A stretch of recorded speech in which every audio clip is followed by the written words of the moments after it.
La Grande-Bretagne et la France se disputent à nouveau à propos de la pêche.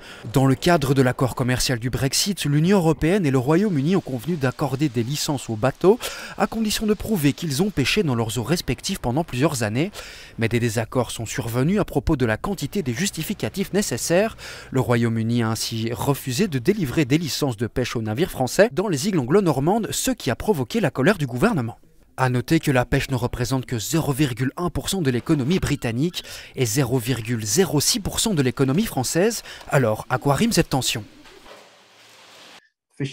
La pêche est une partie insignifiante de l'économie de la France et de celle du Royaume-Uni, mais il y a un enjeu politique dans ces régions côtières.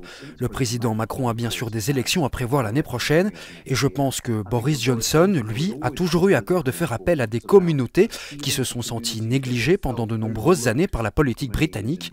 Bien sûr, avec ce programme de nivellement par le haut, les villes côtières sont l'une des cibles de ce programme, et il serait donc étrange que le gouvernement britannique tourne le dos à ces communauté qui s'engage maintenant à lui venir en aide. Cependant, cette nouvelle dispute pourrait déboucher sur une guerre commerciale et alimenter les tensions post-Brexit. Le professeur Menon Anand insiste, aucune des parties ne souhaite vraiment une crise commerciale, mais un accident peut toujours se produire.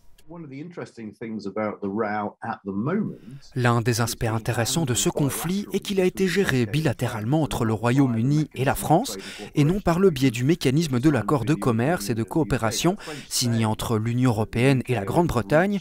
Les 27 n'ont pas été aussi clairs que les Français, mais si une guerre commerciale devait éclater, elle devrait être déclenchée par les mécanismes prévus par le traité plutôt que par les Français eux-mêmes. La France fait pression sur l'Union européenne pour qu'elle réagisse fermement. Une réunion est prévue début novembre entre les 27 et le Royaume-Uni. L'Union se trouve dans une position inconfortable entre ces deux pays et cela pourrait avoir des répercussions sur d'autres questions délicates comme le protocole sur l'Irlande du Nord.